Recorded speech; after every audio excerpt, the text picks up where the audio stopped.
ডাক দিয়ে কয়, চাচা গো, ও চাচা, আমরা তো আবু জাহালকে চিনি না, মায়ের কাছ থেকে বিদায় নিয়েছি, মায়ের কাছ থেকে বিদায় নিয়ে আসছি, আমরা নবীর ইজ্জত রক্ষার্থের জন্য, নবীর পক্ষ হয়ে যুদ্ধ করার জন্য দীপ্ত শপথ গ্রহণ করেছি। নবীকে আবু জাহেল কষ্ট দিয়েছে, আমরা আবু জাহেলকে চিনি না, একটু দেখায় দিবেন। আমরা আবু জাহেলকে খতম না করে আর মাকে মা মা গো কইয়া ডাকবো না। আমার আল্লাহ পাক ডাক দিয়ে কয়, ওয়ালা তাহিনু ওয়ালা তাহজানু ওয়া আনতুমুল আলাউনা ইন কুনতুম মুমিনিন। আমার আল্লাহ পাক বলেন, ভয় পেও না, চিন্তা করো না, যদি মোমেন হও, মোমেন হও, আমি আল্লাহ পাকের গায়েবী মদত মুসলমান তোমাদের সঙ্গে আমি আল্লাহ দিয়ে দিলাম। ওই বদরের ময়দানে যে ৮,০০০ ফেরেশতা আসা, ৩,০০০ এসে গেল, ৫,০০০ আসবে। এই ফেরেশতাগুলি মানে ৭১ সালে ওই যুদ্ধের সময় সব শহীদ হয়ে গেছে নাকি? কি কয়, কি শহীদ হয়ে গেছে? আপনারা ব্যস্ত হয়ে গেছেন মনে হয়। তাহলে ও ফেরেশতাগুলো আছে তো, কি কথা কয় না? আছে। আর একটু আস্তে কান, আছে। হাই হাই, ওয়াজ তো আমি করি, কণ্ঠ তো আমার ভাঙবে, এমনি তো কণ্ঠ ডাউন। এ মুসলমান, আব্দুর রহমান বিন আউফ ডাকে দিয়ে কয়, আমি বড় আশ্চর্য হইলাম রে, আমি বড় চিন্তিত হইলাম, পেরেশানি বোধ করলাম। আবু জাহেলের কথা শুনলে বড় বড় বীর যোদ্ধারা পর্যন্ত থরথর করে কাঁপে। ছোট্ট ৮ বছর আর ১০ বছরের ২জন বাচ্চা ডাক দিয়ে কয়, চাচা কোথায় আবু জাহেল? এই বল জনবল বল না, এই বল টাকার বলে বল না, শক্তির বলে বল না, এই বল হলো ইমানি বল। কি বল? तौहीद की अमानत, तौहीद की अमानत सीनों में है हमारे, आसान नहीं मिटाना नामुनशा हमारा। ए बंदारा बाबारा আমার আব্দুর রহমান বিন আউফ বলে, ওই যে বড় একটা ঘোড়ার পিঠে লম্বা ঘাড়, ওই সামনে রয়েছে, ওইটাই হলো আবু জাহেল। দেখায় দিল। আব্দুর রহমান বিন আউফ বলছে, আমি যখনই দেখায় দিলাম, দেখায় দেওয়ার সঙ্গে সঙ্গে বাস পাখির মতো যে ওই আবু জাহেলের পরে আক্রমণ শুরু করছে। কি বলবেন? নাউজুবিল্লাহ বলবেন? আপনাদের অবস্থা ভালো মনে হচ্ছে না, জোরে কোন সুবহানাল্লাহ। হাই হাই, এত সুন্দর একটা কথা শুনে সুবহানাল্লাহ জবান দিয়ে বের হয় না, কি আজীব। কিয়ামতের ময়দানে আল্লাহ পাক যখন নামায় আমল ওজন করবে, নামায় আমল ওজন করবে, এক ব্যক্তির নামায় আমল শর্ট হয়ে যাবে, কম হয়ে যাবে। কি হবে? কম হয়ে যাবে। দেখি এবার আগ্রহ বাড়াই কিনা একটু দেখি।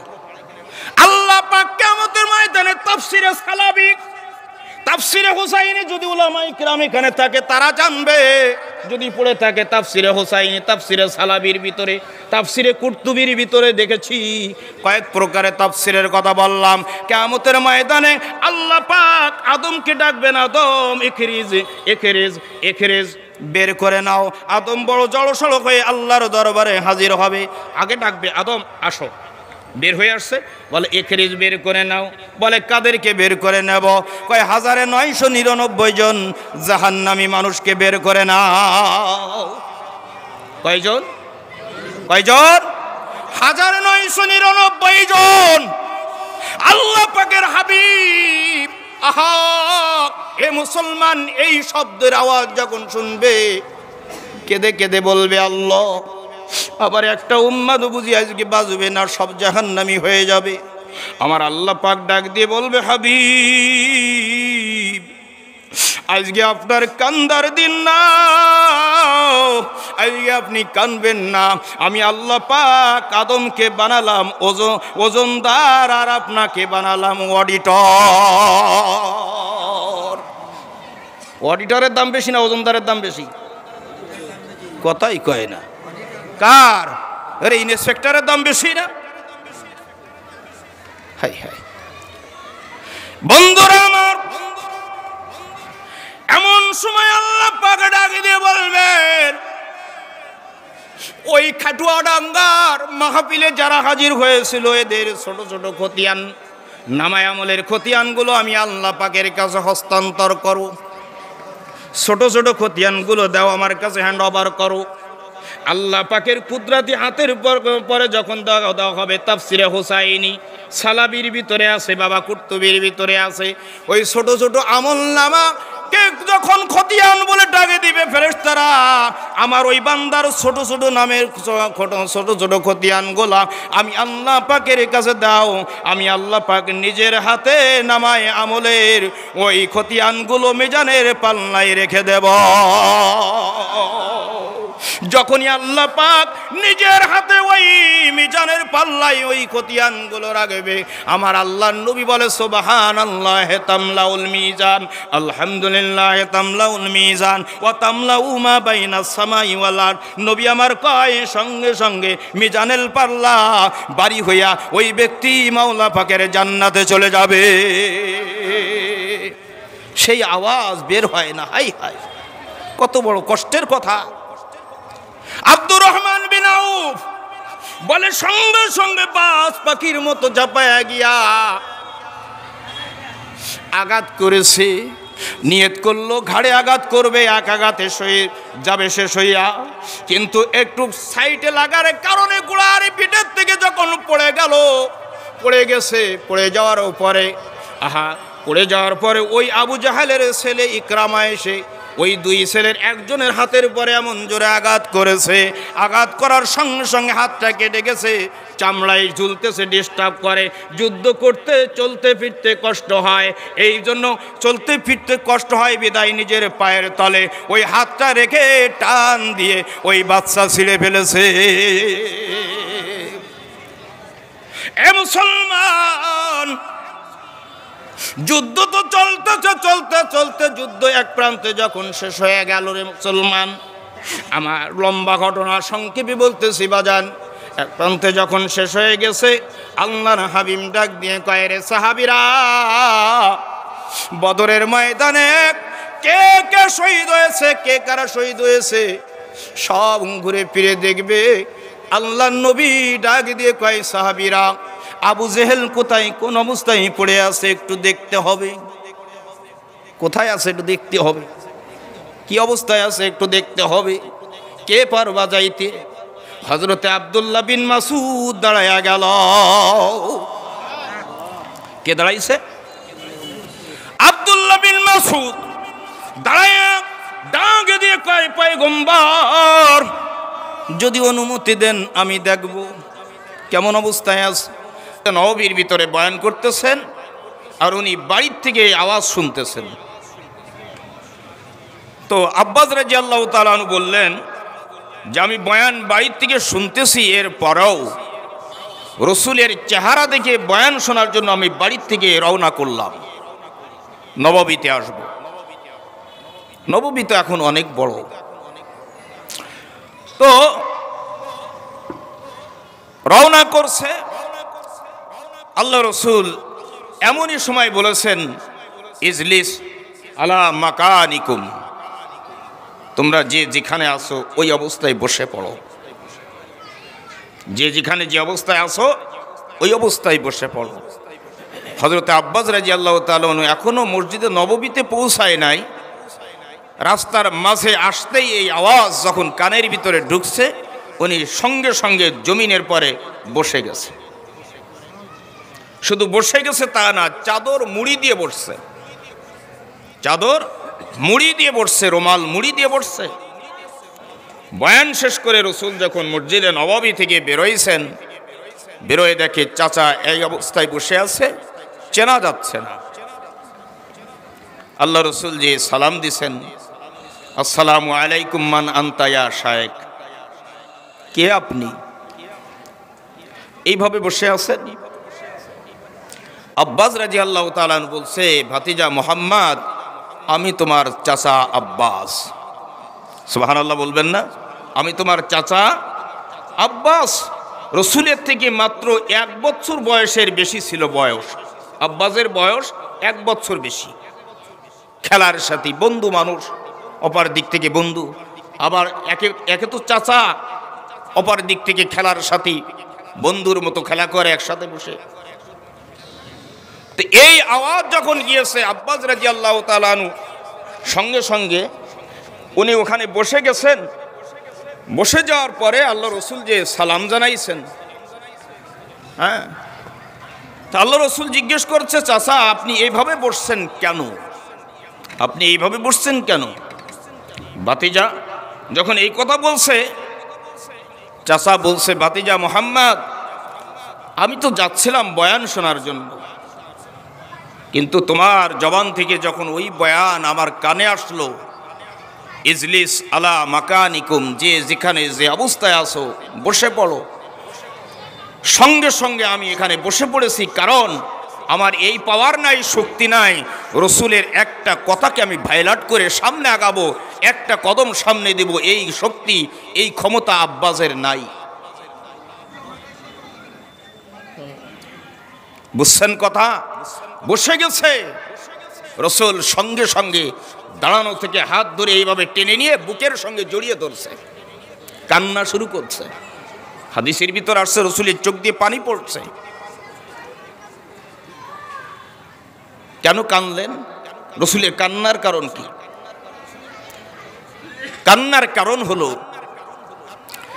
আপনি দেখবেন কোনো বাবার সন্তান যদি বিদেশে সফরে পাঠায় বা ইনকামের জন্য পাঠায়, যখন সন্তান বাড়ির থেকে বের হয় তখন বুড়া বাবা চোখের পানি ফেলে কান্দে। কথা কয় না? কান্দে না? কান্দে কেন? কষ্টের পানি না আনন্দের পানি? এই কান্নাটা কি কষ্টের কান্না না আনন্দের কান্না? কষ্টের কান্না। আপনারা কি কষ্ট পাচ্ছেন? আমার হ্যাবিট তো আপনাদের কম বেশি জানা আছে, আপনারা কথা না বললে বয়ান হবে না। কারণ আপনি যখন রাস্তা দিয়ে চলবেন, হাত দুইটা এরকম করে না, নড়াচড়া করে না? এটা কারণ কি? আপনার ওই চলার সহযোগিতা করে হাত। কি? আর আপনি আজকে যদি আমাদের সহযোগিতা না করেন, আমি কেন, কোনো বক্তা আলোচনা করতে পারবে না। সুতরাং আপনাদের সহযোগিতা আমাদের একান্ত প্রয়োজন। এই জন্য সহযোগিতা করা লাগবে। সহযোগিতা কি? আপনি মাঝে মাঝে সুবহানাল্লাহ বলবেন, মাঝে মাঝে আলহামদুলিল্লাহ বলবেন, মাঝে মাঝে হ্যাঁ না বলবেন, এটাই তো সহযোগিতা নাকি? কি এতে কি কষ্ট পাবেন? না। বিষয়টা হলো, আব্বাস রাদিয়াল্লাহু তাআলা এই অবস্থা শুনে রসুল জড়িয়ে ধরে কাঁদতেছে। বাবা কান্দে, কষ্টের কান্না। ওই সন্তানের কথা মাঝে মাঝে মনে করে আবারও বাবা কাঁদতে থাকে। কি মাঝে মাঝে কান্দে না? সন্তান বিদেশে রয়েছে, বাংলার জমিনে বসে বসে বাবা চোখের পানি ফেলায় কান্দে, কষ্টের কান্না। আবার যখন 10, 15, 20 বছর পরে সন্তান ফিরিয়ে আসে, ওই সন্তানকে বাবা জড়িয়ে ধরে আবারও কান্দে। কান বেঠিক বললাম না ঠিক? আজকের কান্না আর ওই প্রথম সেদিনের কান্না কি একরকম না পার্থক্য আছে? কি পার্থক্য? সেদিনের কান্না ছিল কষ্টের, আর আজকের কান্না কিসের? আনন্দের কান্না।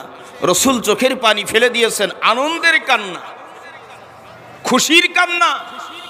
কেঁদে আল্লাহ রসুল বলছে, চাচা আপনি যে কামটা করছেন, আপনার এই কামের সাথে, আপনার এই কাজটার সাথে যারা সম্পর্ক রেখে, আপনার সঙ্গে যারা সম্পর্ক রেখে এই ওলামাই কিরামের পরে, এই ওলামাই কিরামের কথার পরে কিয়ামত পর্যন্ত আমল করবে, আমি রসুল বলে গেলাম তারা কিয়ামতের ময়দানে আমার চাচা আব্বাসের সঙ্গে জান্নাতে চলে যাবে। High high. এই জন্য বাজান আসেন, যারা রাস্তায় দোকানে আসেন আসেন। আমরা জানি কি ধানের সঙ্গে চিটাগুলো ধানের দামে বিক্রি হয়। কি কথা কয় না? ধানের দামে বিক্রি হয় না? হ্যাঁ, যারা কৃষক আছে, এর উদ্দেশ্য এটা ছিল না আমার ক্ষেতে ধান চিটা হোক, এটা তার উদ্দেশ্য না। উদ্দেশ্য কি? ধান। কিন্তু তারপরেও চিটা হয়। চাউল খরিদ করেছেন, ওর ভিতরে পাথরের কুচি চাউলের দামে বিক্রি হয়ে গেছে। কি কথা কয় না? হয় না? হয় না? আল্লাহর নবী বলেন, আল মারউ মা মান হাব্বা, মারউ মা মান আহাব্বা, এই দুনিয়ায় যার সঙ্গে তোমার ওঠা বসা থাকবে, মহব্বত থাকবে, ভালোবাসা থাকবে। আল্লাহ নবী এই দুইটা আঙ্গুল উঁচু করে সাহাবীদের মাঝে বলতেছেন, সাহাবীরা, আমি নবী বললাম, যারা আমি নবীর সঙ্গে মহব্বত করবে, ওলামায়ে কিরামের সঙ্গে মহব্বত তৈরি করবে, কিয়ামতের ময়দানে ওই মহব্বতকারী উম্মাত আমি নবীর সঙ্গে একই জায়গায় অবস্থান করবে জান্নাতের ভিতরে। কতটুকু ফাঁকা থাকবে? এই দুইটা আঙ্গুল উঁচু করে দেখাইছেন, এই আঙ্গুলের মাঝে যতটুকু ফাঁকা। আমরা কিসের পাগল হলাম? এখানে আসলে তো গুনাহ মাফ, এখানে আসলে গুনাহ মাফ হয় না। নবী বলেছেন, হাদিসে কুদসির ভিতরে এসেছেন, লা ইয়াশকা জালিসুহুম, লা ইয়াশকা জালিসুহুম, যারা এই ময়দানে টাচ লাগাবে, আল্লাহ পাকের হাবিব বলতেছেন তাদের পিছলি গুনাহগুলো আমার আল্লাহ মাফ করে দিবেন। না, আমরা তো গুনাহই করি নাই। কি আমরা গুনাহ করছি? হ্যাঁ, অনেকে তো নিজেকে গুনাহগার মনে করে না। এই সেদিন ওই আপনার ইউটিভিতে দেখলাম, ফেসবুক ইউটিভিতে দিয়েছে, একজন বুকের পরে এরকম থাপড়াইতেছে আর বলতেছে, আমি আমিন বলি না। ওই যে উলামায়ে কিরাম নামাজের পরে বা বিভিন্ন মোনাজাত যখন করে অনেকে আমিন আমিন বলে, আমি আমিন বলি না, কারণ আমি জীবনে গুনাহ করি নাই। কত বড় শয়তান, কত বড় নাম্বার ছাড়া বেয়াদব! কি বেজার হলেন? এ নাম্বার ছাড়াই বেয়াদব। আল্লাহ রসুল গুনাহ কয়বার করছিল? কি বেজার হচ্ছেন আমার কথায়? আল্লাহ রসুলের জীবনে গুনাহ কয়বার হয়েছিল? অথচ মৌলানা সাহেব পাশে বসে আছেন, শুনবেন, রাসূল সাল্লাল্লাহু আলাইহি ওয়াসাল্লাম দিনে 70 থেকে 100 বার তওবা করতেন। কি ভুল বলছি? হ্যাঁ, তার জীবনে কি গুনাহ ছিল? কথা কয় না। গুনাহ ছিল? ছিল না। আর এই আহম্মক বুকের পরে থাবড়ায় আর কয় আমি জীবনে গুনাহ করি নাই। হাই হাই, কত বড় কপাল পোড়া, কত বড় কপাল পোড়া! আমি এলাকার মুসলমানদেরকে ইন্ডিকেট করতেছি, আসেন এই ময়দানে, আসেন। আসলে লাভ কি? মান তাকাররাবা ইলাইয়া শিবরন, বাকি অংশ পড়লাম না। নবী আমার কয়, বান্দা যখন আমার আল্লাহর দিকে, রহমতের দিকে অর্ধ হাত অগ্রসর হয়, আমার আল্লাহ পাক ওই ব্যক্তির দিকে এক হাত আগায়া চলে যায়। কয় হাত আগায় যায়?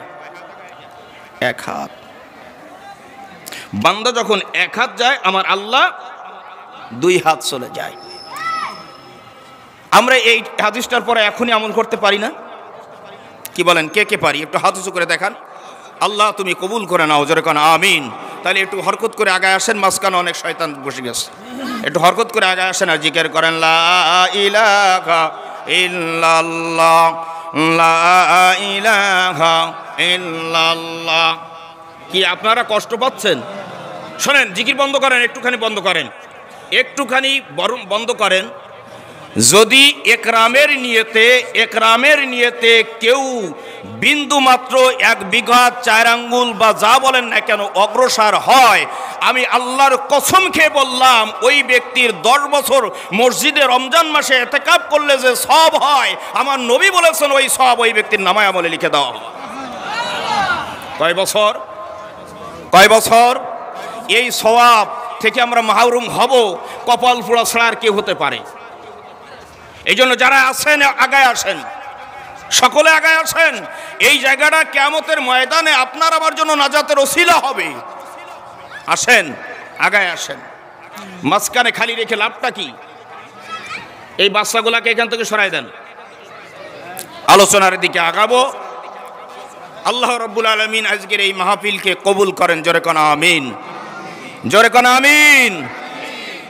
আল্লাহ, নিঃসন্দেহে আজকের এই মাহফিল জান্নাতি মাহফিল। কি বলেন, সন্দেহ আছে কারো? জোরে কোন সন্দেহ আছে? কোরআনে কারীম থেকে একটি ছোট্ট করে আয়াত তেলাওয়াত করেছি। এই আয়াতের শানে রাসূলের হাদিস সম্পর্কে কিছু আলোচনা করব। আল্লাহ রাসূল সাল্লাল্লাহু আলাইহি ওয়াসাল্লাম আমাদেরকে আমাদের মাঝে আল্লাহ পাক তাকে নবী হিসাবে পাঠাইছে না? কি বলেন? আমরা যদিও দেখি নাই, কিন্তু রসুল তো আসছিলেন, না আসে নাই? কি কারণে আসছিল? কাজটা কি ছিল রসুলের? হ্যাঁ, বাতিলকে দুর্বৃত করা, হককে, কথা কয় না, হককে প্রতিষ্ঠিত করা, বাতিলকে দূর করা, হককে কায়েম করা, এটাই তো তার কাজ ছিল, দায়িত্ব ছিল। শুধু আমার নবী না, সকল নবীদের একই দায়িত্ব ছিল। বলেন, ভূমিকায় আর যাব না। ওয়াজ করে, বক্তৃতা করে সুদ বন্ধ করা যাবে? কি কথা কয় না? কারণ অনেকে সুদের ব্যবসা করে, তারা তো কথা বলবে না। যারা সুদের ব্যবসা করে না, লেনদেন করে না, তারা তো বলবেন। ওয়াজ করে সুদ বন্ধ করা যায়? জোরে কোন? যায় না। তাবলিগ করে, হ্যাঁ, পীর মুরিদি করে, আমি আবার কি এর বিরোধিতা করা শুরু করলাম নাকি? তাই মনে করছেন? না। বন্ধ করার লাইন কি? হ্যাঁ, রসুলের মক্কার জীবন কত? 13 বছর না? মাদানী জীবন 10। কত? তাই 10 আর 13 কত হলো? রসুলের নবুয়াতি জিন্দেগি কত? কত? 63। মোট জিন্দেগি কত নবীর? 63। নবুয়াতি জিন্দেগি 23। নবুয়াতের জিন্দেগি 23। রসুল সাল্লাল্লাহু আলাইহি ওয়াসাল্লাম প্রথমেই তো গোপনে দাওয়াত দিয়েছেন। 6 মাস পরে, এই 3 বছর পরে আয়াত নাজিল হয়ে গেল, ওয়ানজির আশিরাতাকাল আকরাবিন। 3 বছর পরে আয়াতটা নাজিল হয়েছে। কয় বছর পরে? আল্লাহ পাক ডাক দিয়ে বলেন, নবী এবার দাওয়াত দিয়ে দাও। এখন আর গোপনে না, এখন আর গোপনে না, এখন তোমার আপনজনদেরকে দাওয়াত দিয়ে দাও। জাবালে আবুল কুবাইস নামক যে পাহাড় আছে রসুলের বাড়ির, যে পাহাড়ের পাদদেশে রসুলের বাড়ি, বর্তমান 2 তলা বাড়ি যেখানে আছে, এটা হলো জাবালে আবুল কুবাইসের পদদেশ নিচে। এখানে ডাকলেন 25 জন লোককে। কয়জন? কয়জন জোরে কোন? 25 জনকে ডেকে দাওয়াত দিতেছেন। যারা দাওয়াত নিয়েছেন, শুনেছেন, তারা দাওয়াত গ্রহণ করছিল? করে নাই, করে নাই। অথচ নবীকে মহব্বত করত, ভালোবাসত অন্তর থেকে, দিল থেকে 100 পরিমাণ। তারপরেও কালেমা পড়ে নাই। তার মানে হলো আল্লাহ পাক ডাক দিয়ে কয়, নবী গো, মক্কায় তুমি ওয়াজ করেছো, বক্তৃতা করেছো, কাবা ঘরের ভিতর থেকে এখনো মূর্তি নামাতে পারো নাই, এখনো মূর্তি নামাতে পারো নাই। কাবা ঘরের ভিতরে এখনো 360 মূর্তি। কয়টা? যে জায়গায় মূর্তি থাকে ওই জায়গাটা পবিত্র থাকে। তো কি পবিত্র থাকে না? কি থাকে? কি থাকে? আপনারা কি বেজার হচ্ছেন না বুঝিয়ে আসতেছেন আমার কথা? বলেন। যেখানে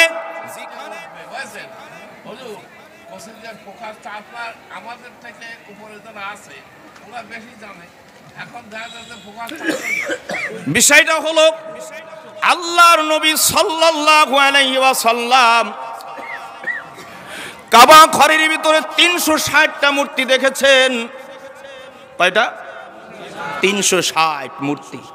যে জায়গায় মূর্তি থাকে নিঃসন্দেহে সে জায়গা তো অপবিত্র না পবিত্র? এ কথাও যদি উলামায়ে কিরাম বলে, তাহলে আমরা সারা জীবন করলামটা কি? পবিত্র অপবিত্র এটা আমরা বুঝি না।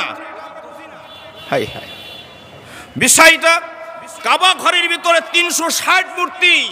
নবী মূর্তির বিরুদ্ধে ওয়াজ করি নাই কি? নবীর কাছে প্রশ্ন করা হয়েছে, আপনি দুনিয়ায় আসছেন কেন? আপনি দুনিয়ায় আসছেন কেন? তো বলছে, আমি মূর্তিকে ধ্বংস করার জন্য আসছি। কি ধ্বংস করার জন্য? মূর্তিকে ধ্বংস করার জন্য আসছি, আমি মূর্তি গড়তে আসি নাই। আমাদের দেশে মূর্তি আছে না নাই? মন্দিরের মূর্তির কথা বলছি, রাস্তার মোড়ে মোড়ে মূর্তি, রাস্তার মোড়ে মোড়ে মূর্তি। আবার বাংলাদেশ এমনই একটা দেশ যেখানে শতকরা 90 থেকে 92% মানুষ মুসলমান। কতক্ষণ? সেখানে মূর্তি। আল্লাহ পাক নবীকে ডাক দিয়ে বলছেন, নবী আর কতকাল বয়ান করবা? ইসলাম কায়েম হয় নাই। ইসলাম এই অবস্থায় যদি আপনি ইন্তেকাল করেন, নবুয়তের দায়িত্ব পালন হবে না। এখন ওঠেন, জন্মভূমির মায়া ত্যাগ করেন, ছাড়েন, মদিনায় যান। কোথায় যান? মদিনায় চলে যান। আল্লাহ রসুল মদিনায় চলে গেছেন, 10 বছর পরে ফিরে আসছেন। রাতের গভীর অন্ধকারে নিয়ে গেছেন শুধুমাত্র আবু বকরকে। ফিরে আসার সময় 10,000 সাহাবী নিয়ে ফিরে আসছে। কয় হাজার? 10,000। আল্লাহ রসুল সাল্লাল্লাহু আলাইহি ওয়াসাল্লাম ফিরে এসে সাহাবীদেরকে বললেন, সাহাবীরা এখানে অপেক্ষা করো, আমার বিনা অনুমতিতে কেউ কারো পরে আক্রমণ করবে না, কারো বাড়ি জ্বালাবে না, পোড়াবে না, কারো পরে আঘাত করবে না, আমি একটু ঘুরে ফিরে দেখে আসি। আল্লাহ রসুল সাল্লাল্লাহু আলাইহি ওয়াসাল্লাম ঘোরাফেরা শুরু করেছেন। এক প্রান্তে কাবা ঘরের পাশে আসছে, কাবা ঘরের চাবি রক্ষক দৌড়ে আসছে, মুহাম্মদ এই নেন চাবি। সুবহানাল্লাহ, এই নেন চাবি। অথচ এর আগে একবার উনি ঢোকার চেষ্টা করেছেন, ঢুকতে দেয় নাই। আজকে দৌড়ে আসছে ইহুদি, এই নেন চাবি। হ্যাঁ, আল্লাহ রসুল চাবি দিয়ে তালা খুলেছেন, কাবা ঘরের ভিতরে ঢুকেছেন। কাবা ঘরের ভিতরে ঢুকে দেখে 360টা মূর্তি। আল্লাহর নবী মূর্তিগুলো ঘাড় ধরে ধরে নামায়া দিলেন আর বললেন, কুল জা আল্লাহ হক ওয়া জাহাকাল বাতিল ইন্নাল বাতিলা কানা যাহুকা। সত্যের আগমন ঘটেছে, মিথ্যা অবসৃত দুর্বৃত্ত হয়েছে। মূর্তিগুলো ঘাড় ধরে ধরে কাবা ঘর থেকে নামিয়ে দিয়েছেন। আজকে কেউ এসে বলতেছে না, মুহাম্মদ মূর্তিগুলো নামায়ে দিতেছ কেন? জোরে কোন সুবহানাল্লাহ। এটাই হলো রাষ্ট্রীয় পাওয়ার। এটার নাম কি? রাষ্ট্রীয় পাওয়ার। মূর্তিগুলো নামিয়ে দিয়ে সাহাবাই কিরামদেরকে বললেন, ধুয়ে ফেলাও, কাবা ঘর ধুয়ে ফেলো। ধুয়ে নামাজ আদায় করেছেন। চাবি রক্ষককে ডাক দিয়ে বলছে, এই নাও চাবি, এই নাও, এই চাবি তোমার কাছেই থাকবে। কোন জালেম ছাড়া তোমাদের কাছ থেকে এই চাবি নেবে না। আজও ওই বংশের ওই গোত্রের কাছে চাবি রক্ষিত আছে, হেফাজত আছে। বাদশাও নেয় না, কারণ কি? রসুলের হাদিস, জালেম হয়ে যাবে। চাবি রক্ষক সঙ্গে সঙ্গে চাবি হাতে নিয়ে বলছে, মুহাম্মদ আমি জানতাম না আপনি সত্যিকার অর্থে যে আল্লাহ রসুল, আপনার ব্যবহার যে এত সুন্দর, আমি এটা জানতাম না। আমি আর ইহুদি রইলাম না, আমাকে কালেমা পড়ায় দেন, আমি মুসলমান হয়ে গেলাম।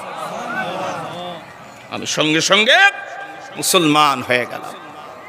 আল্লাহ পাক বলেন, ওমাইয়াবতাগি গায়রাল ইসলামে দীনান ওমান ইয়াবতাগি গায়রাল ইসলামি দীনান ফালা ইউকবালা মিনহু ওয়া হুয়া ফিল আখিরাতি মিনাল খাসিরিন। যে বাজারা আমি আল্লাহ পাকের আনুগত্য বাদ দিয়ে, আমার ইসলাম বাদ দিয়ে, আমার কোরআন বাদ দিয়ে, আমার রাসূলের আনুগত্য বাদ দিয়া মানুষের তৈরি করা পথ, মানুষের তৈরি করা মতবাদের পরে চলবে, চলাফেরা করবে, আমি আল্লাহ পাক ফালা ইউকবালা মিনহু, ওদের কাছ থেকে এটা গ্রহণ করব না। ওয়া হুয়া ফিল আখিরাতি মিনাল খাসিরিন, এরাই হবে কিয়ামতের ময়দানে ক্ষতিগ্রস্ত। জীবন কয়টা রাসূল বলেছেন? এই আয়াতের তাফসীর করতে গিয়ে তাফসীরকারক আল্লামা কুরতুবী রহমাতুল্লাহ আলাইহি বলতেছেন 6টা সেক্টর। কয়টা সেক্টর? 6টা। ব্যস্ত হয়ে যাননি তো? 6টা সেক্টর কি?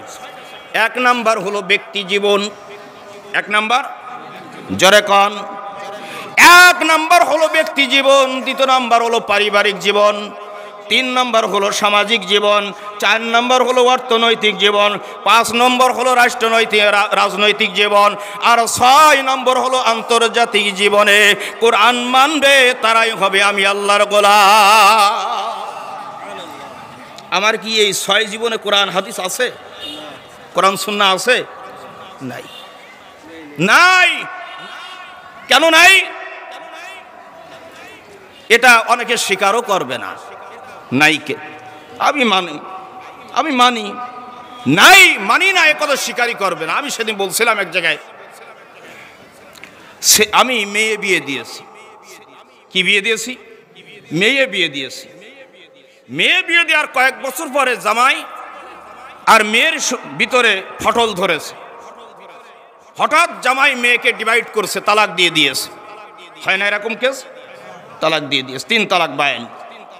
এখন 3 তালাক বায়ান করার পরে ওই জামাই আর মেয়ের ভিতরে সম্পর্ক আছে?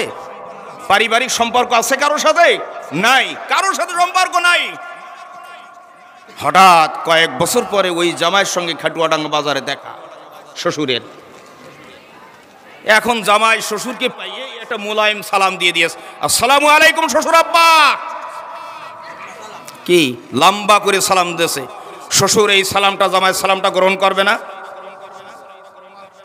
কি কয়? জামাই বলে পরিচয় দেবে না?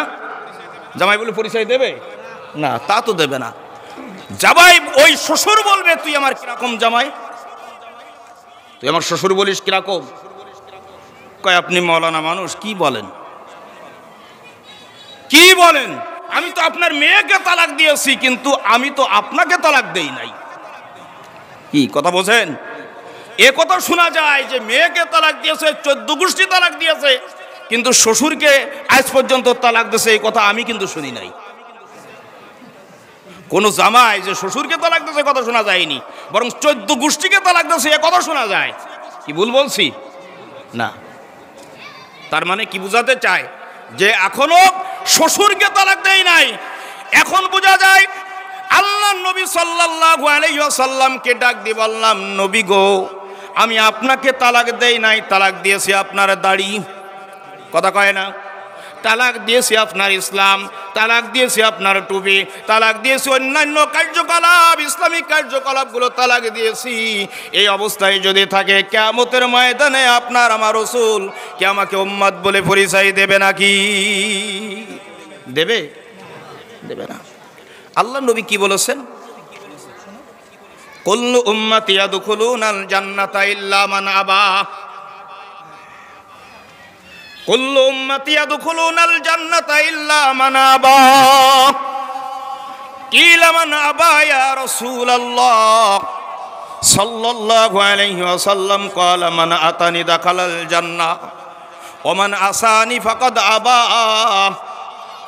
আল্লাহ নবী আমার বলেন, আমার প্রত্যেকটা উম্মত জান্নাতি হবে।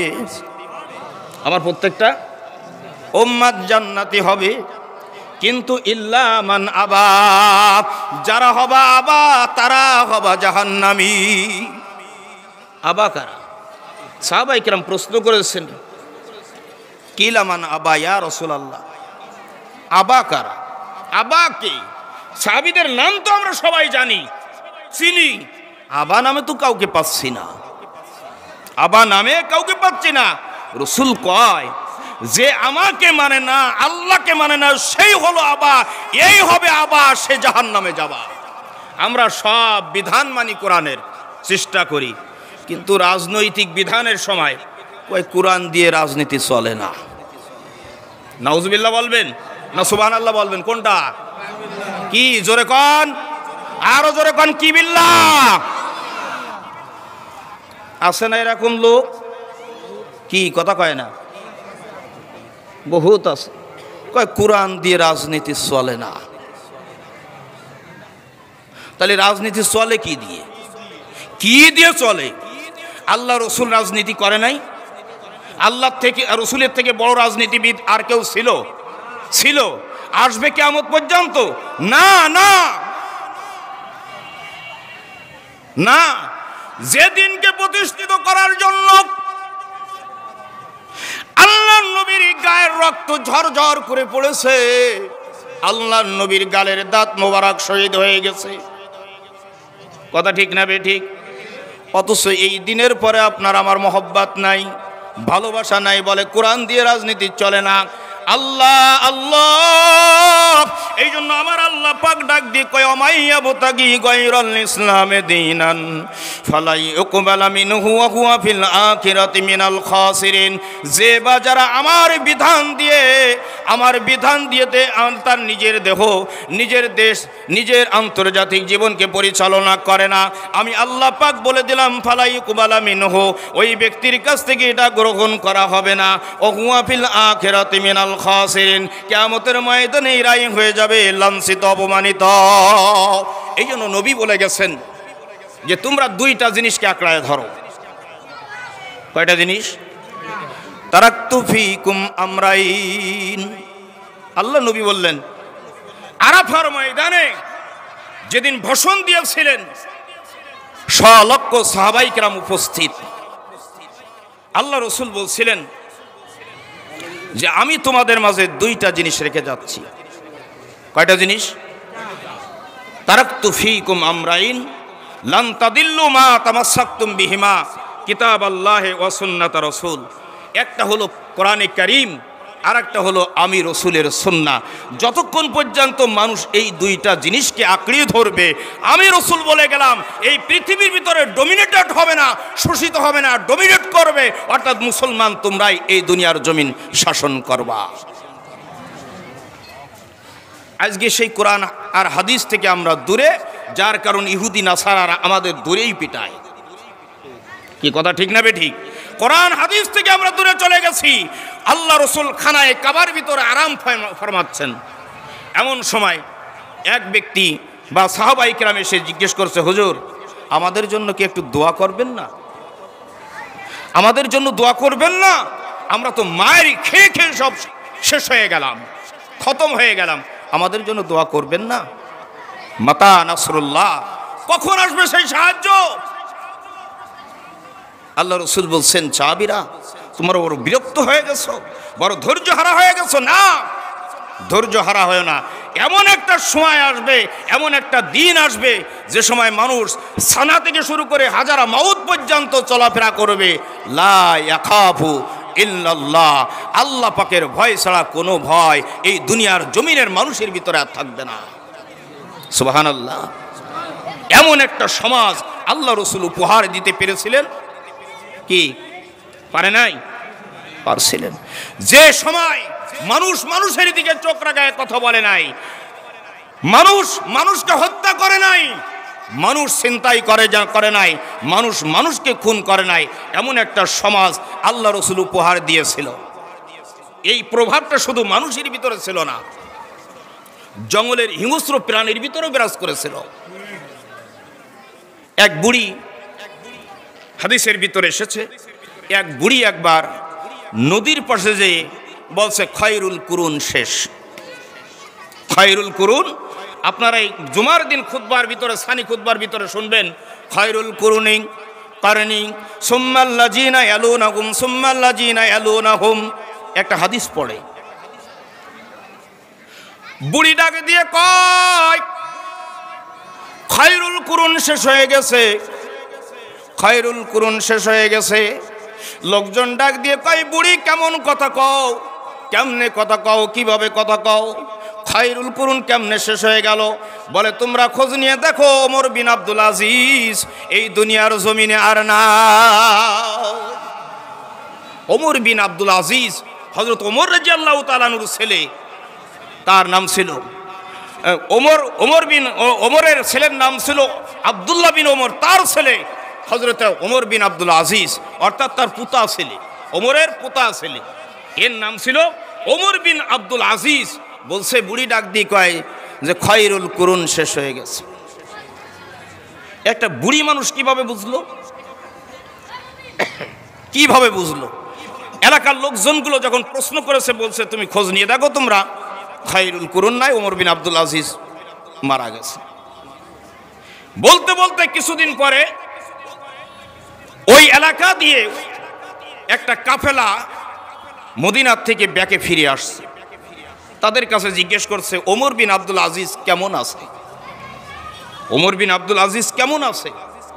তো বলছে ওমর বিন আব্দুল আজিজ তো দুনিয়ায় নাই, উনি আজ থেকে 15 দিন আগে ইন্তেকাল করছে। কি করছে? 15 দিন আগে ইন্তেকাল করছে। বুড়ির কাছে জানা হলো যে তুমি কেমনে বুঝলে এই ঘটনা, ওমর বিন আব্দুল আজিজ মারা গেছে, এটা কেমনে বুঝলে? ওই বুড়িটাকে দিয়ে কয়, এলাকার লোকেরা তোমরা শুনে রাখো, ওমর বিন আব্দুল আজিজ চলে গেছে, এইটা আমি এইভাবে বুঝলাম যে খয়রুল কুরুন শেষ হয়ে গেছে। কারণ খয়রুল কুরুনের এলাকা যখন ছিল তখন বাঘ, সিংহ আর ছাগল, বুকে ভেড়া ওইগুলো একই জায়গায়, একই পাঁচ জায়গায় বসে দাঁড়ায় দাঁড়ায় পানি পান করতো, বসে বসে পানি পান করতো। বাঘ সিংহর প্রতি আক্রমণ করে নাই, এমনকি কেউ কারো দিকে চোখ উঠায়া কথা বলে, চোখ উঠায়া তাকায় নাই। আজকে আমি লক্ষ্য করে দেখলাম বাঘ যখন একটা হরিণকে ধরে ধরে খায় তখন আমার আর বুঝতে বাকি নাই যে খয়রুল কুরুন না। আমি বুঝতে পেরেছি যে খয়রুল কুরুন শেষ হয়ে গেছে, অর্থাৎ স্বর্ণের যুগ শেষ হয়ে গেছে।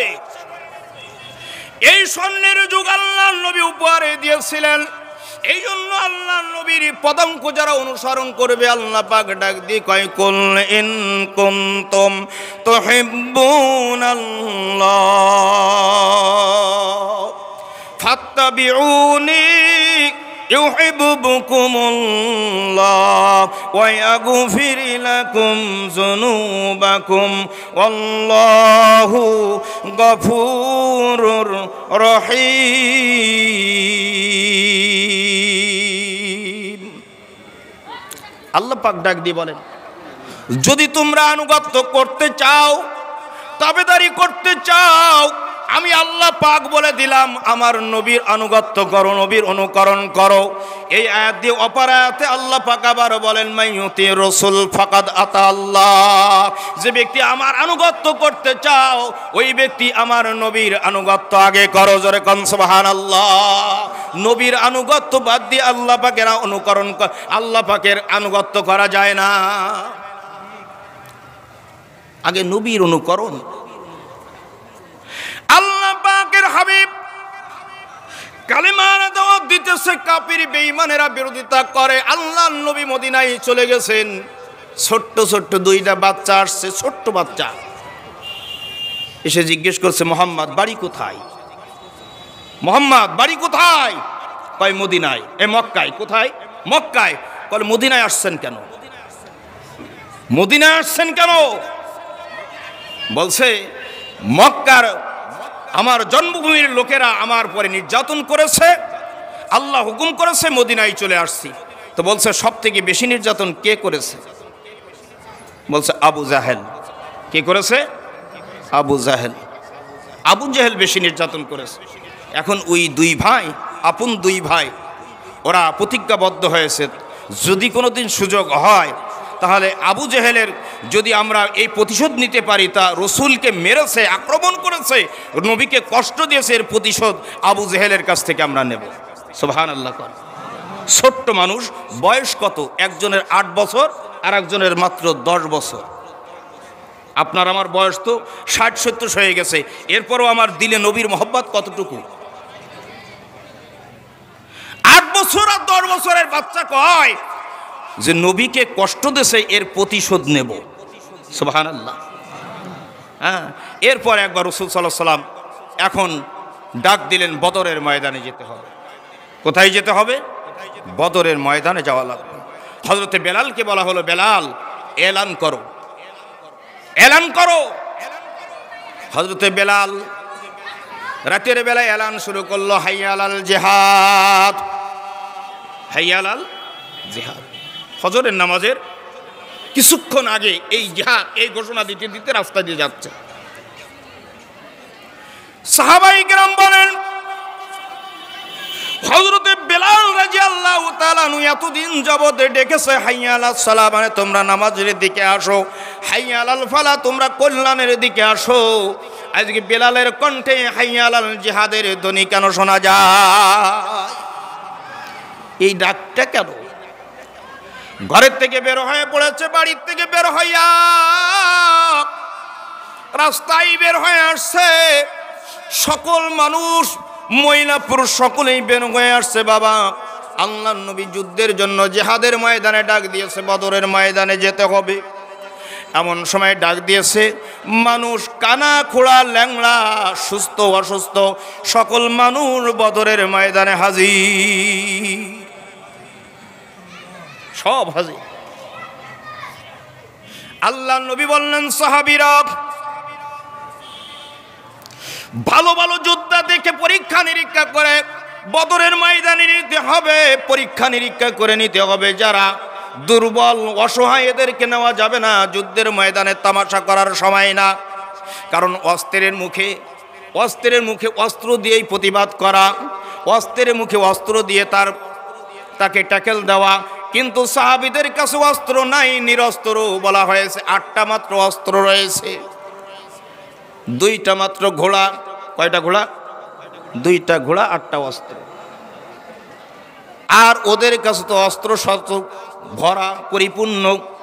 আল্লাহ নবী বললেন, সাহাবীরা যুদ্ধের জন্য বাছাই বাছাই করে নিতে হবে। বাছাই যখন শুরু হয়ে গেছে, মজার বিষয় হলো আল্লাহ নবী নিজেই ওই বাছাইয়ের কাজে সহযোগিতা করলেন। হাঁটতে হাঁটতে সামনে যাইয়া দেখে 10 বছরের একটা ছেলে পায়ের পরে এরকম করে ভর করে দাঁড়ায় আছে। সুবহানাল্লাহ, পায়ের পরে আঙ্গুলের পরে ভর করে। এইভাবে আমরা অনেক সময় ডিঙ্গি দিয়ে দাঁড়াই না? কি ব্যস্ত হয়ে গেছেন? ডিঙ্গি দিয়ে দাঁড়াই, যেমন ওইভাবে দাঁড়াইছে। আল্লাহ নবী বলে, তুমি এইভাবে দাঁড়াইছো কেন? এভাবে দাঁড়াইছো কেন? ওই ছোট্ট 10 বছরের বাচ্চা ডাক দিয়ে কয়, মুহাম্মদ মাপে খাটার জন্য। সুবহানাল্লাহ, কিসে খাটার জন্য? মাপে খাটার জন্য। আল্লাহ নবী ডাক দিয়ে কয়, তোমার বয়স কত? কয় 10। কত? 10। নবী আমার ডাক দিয়ে কয়, হে শোন, 10 বছরের বাচ্চাকে যুদ্ধের ময়দানে নেওয়া যাবে না। তুমি যুদ্ধ করতে পারবে না, তোমাকে বাদ দিতে হবে। ওই লোকটা, ওই 10 বছরের যুবক ছোট্ট বাচ্চা তখন ডাকে দিয়ে কয়, ইয়া রাসূলুল্লাহ, ইয়া হাবিবাল্লাহ, আমি মায়ের কাছ থেকে বিদায় নিয়ে আসছি, মায়ের কাছ থেকে চিরদিনের জন্য বিদায় নিয়েছি। হুজুর, আপনি যদি দোয়া করে দেন আমি যুদ্ধের ময়দানে চলে যাব, যুদ্ধের ময়দানে ওই কাফিরদের বিরুদ্ধে আমি যুদ্ধ করতে পারব। তাওহীদ কি আমানত, तौहीद की अमानत सीनों में है हमारे, आशा नहीं मिटाना नामुनशा हमारा। ওই বাচ্চাটাকে কয়, ইয়া রাসূলুল্লাহ, আমি যুদ্ধের ময়দানে যাব, মায়ের কাছ থেকে বিদায় নিয়েছি। ওই বাচ্চার চেহারার দিকে তাকায় আল্লাহ নবী বললেন, সাহাবীরা এই বাচ্চাকে অনুমতি দিয়ে দাও, কারণ যুদ্ধের ময়দানে সাহাবীদের পান করানো লাগবে। এই ছোট্ট বাচ্চা যুদ্ধ না করতে পারলেও সাহাবীদের পানি পান করাতে পারবে। কি পারবে কিনা? পানি খাওয়াইতে পারবে। একে অনুমতি দিয়ে দাও। সাহাবায়ে কেরাম নবীর কথা শুনে অনুমতি দিল, তালিকাভুক্ত করলো। তালিকাভুক্ত করতে করতে সামনের দিকে আগাইছে। আর একটু সামনে যাইয়া দেখে 8 বছরের আর একটা বাচ্চা দাঁড়ানো। আল্লাহ নবীকে ডাক দিয়ে কয়, নবী গো, ইয়া রাসূলুল্লাহ, ইয়া হাবিবাল্লাহ, আমাকেও যুদ্ধের জন্য অনুমতি দেওয়া লাগবে, আমাকেও অনুমতি দেওয়া লাগবে। বলে, কেন তোমাকে অনুমতি দেওয়া লাগবে? এ মুসলমান পর্দার অন্তরালের মাগো, খাল করো গো। এমন সময় ওই 8 বছরের বাচ্চাটা গিয়ে কয়, মুহাম্মদ, আমার বড় ভাইকে তো অনুমতি দিয়েছেন, আমাকে অনুমতি দিতে হবে। আল্লাহর নবী ডাক দিয়ে কয়, তোমার বড় ভাইকে? বলে, ওই যে দাঁড়িয়ে আছে 10 বছর বয়সের। বলে, ও তো 2 বছর বয়স বেশি, তোমার থেকে একটু মোটা তাজা আছে, তোমার থেকে একটু লম্বা চওড়া আছে, তুমি তো তার থেকে ছোট, তোমাকে অনুমতি দেওয়া যাবে না। ওই ছোট্ট বাচ্চা ডাক দিয়ে কয়, নবী গো, আমাকে অনুমতি দেওয়া লাগবে, বা আমার বড় ভাইকে অনুমতি দিয়েছে, তাকে আপনি অনুমতি যখন দিয়েছেন আমাকে অনুমতি দেওয়া লাগবে। আল্লাহর নবীর ওই ছোট্ট সাহাবী ডাক দিয়ে কয়, হুজুর, যদি শক্তি পরীক্ষা করতে চান, বল পরীক্ষা করতে চান, আমাদের দুই ভাইয়ের কুস্তি লড়াইয়া দেন। আমি যদি কুস্তিতে পেরে যাই, কুস্তিতে যদি জিতে যাই, তাহলে কি আপনি আমাকে অনুমতি দেবেন? আল্লাহর নবী ডাক দিয়ে কয়, রে বাবা, তুমি কি যুদ্ধ কুস্তি করতে পারবা? তখন ওই বাচ্চা ডাক দিয়ে কয়, নবী গো, একটু লাগাইয়া দেন না দেখি, একটু লাগাইয়া দেন দেখি। बातिल से दबने वाले, बातिल से दबने वाले आया से मान ही हम, सौ बार कर सका ही तू इम्तिहा हमारा। हे आसमान, हे जमीन, তোমরা বহুবার দেখেছো আমরা বাতিলের সঙ্গে লড়াই করেছি, যুদ্ধ করেছি, বাতিলের সঙ্গে যুদ্ধ করেছি, লড়াই করেছি, গায়ের তাজা তাজা রক্ত ঢেলে দিয়েছি, কিন্তু বাতিলের কাছে আমরা মাথা নত করি না, কারণ আমরা মুসলমান। আমরা জান দিতে রাজি, রক্ত দিতে রাজি, বাতিলের কাছে মাথা দিতে রাজি না। এই তো মুসলমান, এরাই হলো মুসলমান। আল্লাহ নবী বললেন, বাবারে, তুমি লড়াই করতে পারবা, কুস্তি করতে পারবা? বলে, লাগায়া দেন না, লাগায়া দেন না। যখনই লাগানোর কথা বলা হয়েছে, নবী বলেন, লাগতে পারবা? সঙ্গে সঙ্গে ওই বাচ্চারা বলে, লাগায়া দেন না। যখনই হাত ধরে ফেলেছে, হুজুর আমার লক্ষ্য করে ডাক দেখে, আমার আল্লাহ পাক ডাক দিয়ে কয়, জিব্রাইল মারফতে ডাক দিয়ে কয়, রে জিবরিল, আমার আল্লাহ পাক, আমি আল্লাহ পাক ফেরেশতাদেরকে ডাক দিয়ে বললাম, ফেরেশতারা তাকায়া দেখো, ওই ছোট্ট দুইটা বাচ্চা দিনের জন্য কুস্তি করতেছে। নবী আমার ডাক দিয়ে কয়, সাহাবীরা তাকায়া দেখ, তাকায়া দেখ। ছোট ভাই বড় ভাইয়ের হাতটা ধরে ফেলেছে। ছোট ভাই বড় ভাইয়ের হাত ধরে কানে কানে কি যেন বলে, ডাক দিয়ে বড় ভাই, ডাক দিয়ে বলে, বড় ভাই, পয়গম্বর তো তোমাকে অনুমতি দিয়েছে, তোমার অনুমতি তো ক্যান্সেল হবে না, বাতিল হবে না। ও ভাই, তুমি যদি আমার হাতটা শক্ত করে ধরো, শক্ত করে ধরে ফেলাও, আমি তো তোমার সঙ্গে কুস্তিতে পারবো না। এই জন্য তোমার হাতটা একটু নরম করে দিও, আমি যেন তোমার সঙ্গে কুস্তি করে, লড়াই করে, তোমাকে পরাজিত করে আমি বিজয় হয়ে আমি যেন রসুলের ওই সঙ্গে যুদ্ধের ময়দানে বদরে যেতে পারি, আমি যেন বদরের ময়দানে যেতে পারি। ছোট ভাই বড় ভাইয়ের ভিতরে কাজ হয়ে গেল। এমন সময় কুস্তি লড়ে যখন বড় ভাইকে নিচেই ফেলে দিয়ে ছোট ভাই বুকের পরে উঠে গেছে, এমন সময় একটাই ধ্বনি দিছিল, এর আগে কোনোদিন এই ধ্বনিটা আসে নাই। যে ধ্বনিটা আমরা অনেক সময় বলি, মৌলবীরা, উলামায়ে কেরাম এই ধ্বনি ছাড়া আর কিছু জানে না। নারাই তাকবীর, আল্লাহু আকবার, নারাই তাকবীর। এই ধ্বনিটা কার? জোরে কন। আল্লাহর। আল্লাহর নবী আমার কয়, মুসলমান যখন নারাই তাকবীরের ধ্বনি দেয়, শয়তান পিছনের দিক থেকে হাওয়া সরাইতে সরাইতে দৌড়ায়। বিশ্বাস হয় না?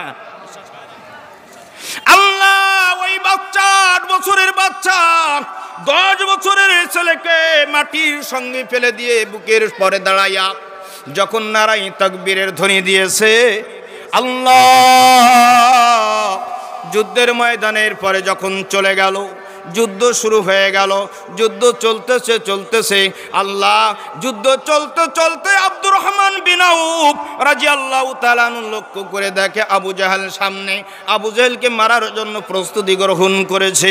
প্রস্তুতি গ্রহণ করাই ডাইনে বামে একটু তাকাতাকি করে দেখে আবু জাহেল তো সামনে রয়েছে, বড় একটা ঘোড়ার পিঠে রয়েছে। আমি আবু জাহেলকে মারবো, কিন্তু আমার দুই পাশে দুইজন, আমার দুই পাশে কোনো শক্তিশালী সাহাবী আছে কিনা আমি একটু দেখে নেই, আমি একটু দেখে নেই। আহা, আল্লাহ নবী আমার, এ নবীর জন্য, আল্লাহর জন্য, কোরআনের জন্য বদরের ময়দানে যুদ্ধ হলো বাবা, দিনের জন্য যুদ্ধ হলো। আব্দুর রহমান বিন আউফ দুই পাশে তাকায় দেখে ওই দুইটা বাচ্চা দুই পাশে দাঁড়ায় আর জিজ্ঞেস করে, চাচা আমরা তো আবু জাহেলকে চিনি না, আপনি যদি আবু জাহেলকে চেনেন আমাদেরকে একটু পরিচয় করে দেন। আমরা মায়ের কাছ থেকে বিদায় নিয়েছি, আল্লাহর নবীকে কষ্ট দিয়েছে, এই আবু জাহেলকে দুনিয়ার জমিন থেকে বিদায় করে দেব। কি মান, কি মান! আমরা হলে কি করতাম? বদরের ময়দানে যখন গেছে রে, আল্লাহর নবী ক্ষমা করেছেন বদরের ময়দান। ক্ষমা করে আল্লাহর নবী বলতেছেন, সাহাবীরা অপেক্ষা করো, বদরের ময়দানে আমি নবী একটু ঘুরে ফিরে দেখে আসি কি কোন অবস্থায় আছে। আল্লাহর নবী ঘোরাফেরা করতেছে, ঘোরাফেরা করতে করতে আবু জাহেলের সঙ্গে সাক্ষাৎ। আবু জাহেল ডাক দিয়ে কয়, মুহাম্মদ কয়জন মানুষ নিয়ে আসছো? বলে 313 জন। কয়জন? কতজন? বদরের সাহাবীদের সংখ্যা কত? কাফিরের সংখ্যা 1000। কাফিরের সংখ্যা 1000-এর তুলনায় কি এগুলো বেশি হয়ে গেল? কম। এ মুসলমান, আবু জাহেল ঘোষণা করেছে, মুহাম্মদ বদরের ময়দানে আসছো 313 জন, পায়ের তলে পিছে পিছে বদরের ময়দানে মেরে দেব। গোটা মক্কা মদিনায় শুধু পাহাড় আর পাহাড় আর পাহাড়, পাহাড় ছাড়া কোনো কথা নাই। এ বাবা, শুধু পাহাড় তা না, ওই গোটা মক্কা মদিনার ভিতরে শুধু পাথরের পাহাড়, পাথরের পাহাড়, কোনো জায়গায় মাটি বালুর পাহাড় খুঁজে পাওয়া যায় না। আমি নিজের চোখে দেখেছি বদরের ময়দান, মক্কা মদিনার জয় ময়দানে আমি নিজে ঘোরাফেরা করে দেখেছি।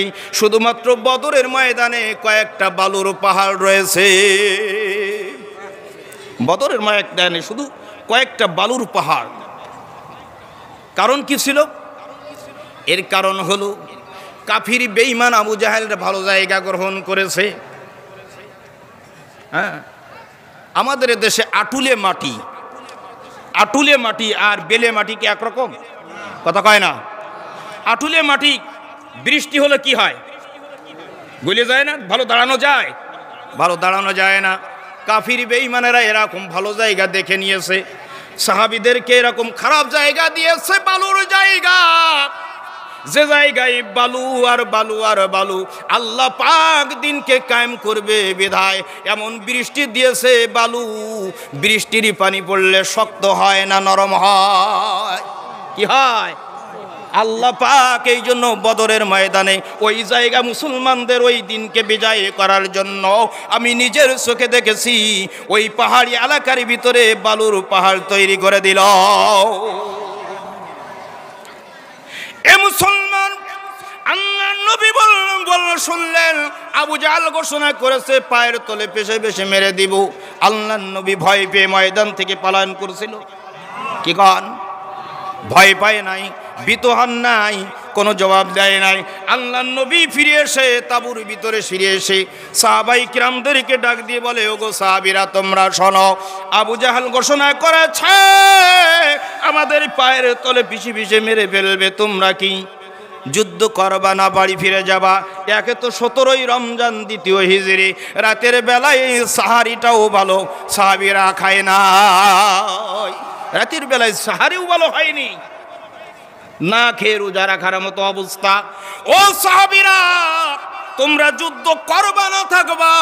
বর্ষিয়ান সাহাবীর ভিতরে কিতাবুল মগজ বুখারী শরীফ, বুখারী শরীফের কিতাবুল মগজের ভিতরে লেখা আছে, হযরতে মিকদাদ রাদিয়াল্লাহু তাআলা আনহু বর্ষিয়ান সাহাবী, বয়স্ক সাহাবী, ডাক দিয়ে কয়, পয়গম্বর আমরা এ কথা বলবো না যে মুসা আলাইহিস সালাম যেমন বলেছিল আপনি আর আপনার রব যে যুদ্ধ জিহাদ করেন, এ কথা বলবো না, বরং আমরা এই ময়দানে আসছি আপনার পক্ষ হয়ে, ইসলামের পক্ষ হয়ে, আমরা গায়ের তাজা রক্ত ঢেলে দেব, বাতিলের কাছে মাথা নত করব না। আল্লাহ নবী সাহাবীদের অবস্থা ভেরিফিকেশন করে, জাস্টিফাই করে, পরীক্ষা নিরীক্ষা করে দোকানা হাত এইভাবে তুলতে তুলতে নবী আমার এইভাবে তুলে ফেলেছেন। কিতাবের ভিতর, হাদিসের ভিতর এসেছে, বগলের পশম যেমন দেখা যায়, বগলের পশম দেখার মতন হয়ে গেছে। নবী হাত তুলতে তুলতে এইভাবে উঠায়া চোখের পানি ফেলায়া কান্দে আর কয়, আল্লাহ এই 313 জন সাহাবী তৈরি করতে আমার গায়ের রক্ত, আমাকে অনেক কষ্ট করতে হয়েছে, অনেক শ্রম দিতে হয়েছে রে মালিক। আজকে 313 জন সাহাবী যদি তুমি মেরে মেরে খতম করে দাও, বাংলার জমিনে খাটুয়াডাঙ্গা গ্রাম পর্যন্ত ওই ইসলামের আওয়াজ পৌঁছাবে না। ওগো আল্লাহ, তুমি আমার এই 313 জন সাহাবীদেরকে শহীদ করে দিও না আল্লাহ। আমার সাহাবাই কিরাম বদরের ময়দান থেকে যাবে না গো আল্লাহ। আল্লাহ, আমার সাহাবীরা বদরের ময়দানে শাহাদাত বরণ করবে, তোমার অবস্থাটা তুমি আমাকে একটু জানায়া দাও। আমার আল্লাহ পাক ডাক দিয়ে কয় রে ফালিয়া যাকু কলিলা, আমার আল্লাহ পাক ডাক দিয়ে কয় উদুনি আস্তাজিব লাকুম, বান্দা তুমি আমাকে ডাকো, তোমার ডাকটা যদি ডাকার মতো হয় আমি আল্লাহ ডাকে সাড়া দিতে মুহূর্ত দেরি করি না।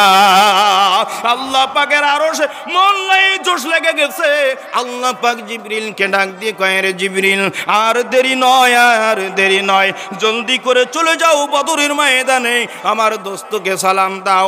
আমার দোস্ত চোখের পানি ফেলায় কান্দে, আমি দোস্তের চোখের পানি সহ্য করতে পারি না। আমার দোস্তকে যাইয়া বলো উপরের দিকে তাকাতে বলো গো। আমার নবী যখন তাকাইছে, জিবরাইল ডাক দিয়ে কয় ইয়া রাসূলুল্লাহ ইয়া হাবিবাল্লাহ লা তাহজান, চিন্তা করবেন না, চিন্তা করবেন না, ভয় পাবেন না। আমি আল্লাহ পাকের পক্ষ থেকে জিবরাইল রহমতের 3000 ফেরেশতা এই বদরের ময়দানে নিয়ে এই বদরের ময়দানে নামলাম। কয় হাজার, জোরে কন আল্লাহ আল্লাহ। এ খাটুয়াডাঙ্গার মায়েরা, বোনেরা, বাবারা, এরপরে জিবরাইল ডাক দি কয় দোস্ত, এরপরেও যদি আপনি টেনশন ফিল করেন, আমার আল্লাহ বলে দিয়েছে ওই বাজারের অপার পাশে, মসজিদের অপার পাশে, পশ্চিম পাশে আমি আরো আল্লাহ পাক 5000 রেখে দিলাম স্টক। 5000, কয় হাজার? তাহলে কয় হাজার হলো? কয় হাজার? কাফেরের সংখ্যা কত? জোরে কন। ধৈর্য হারা হয়ে গেছেন? হ্যাঁ, আল্লাহ আল্লাহ। এ মুসলমান, যুদ্ধ শুরু হয়ে গেল। যুদ্ধ চলতে চলতে আব্দুর রহমান বিন আউফ, মনে আছে ঘটনা?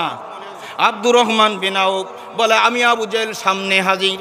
আবু জেহেলকে দেখলাম মারবো মারবো মনে করতেছি, এমন মুহূর্তে ডাইনে বামে একটু তাকাই, দেখি আমার পাশে কে আছে। কারণ আবু জেহেলকে আমি আঘাত করব, আর কাফির বেঈমানেরা তো আমাকে খালি খালি ছেড়ে দেবে না। কি ছেড়ে দেবে? খালি খালি ছেড়ে দেবে না। এই জন্য ডাইনে বামে একটু তাকায়া দেখি ওই 8 বছরের আর 10 বছরের 2টা বাচ্চা দুই পাশে দাঁড়ানো।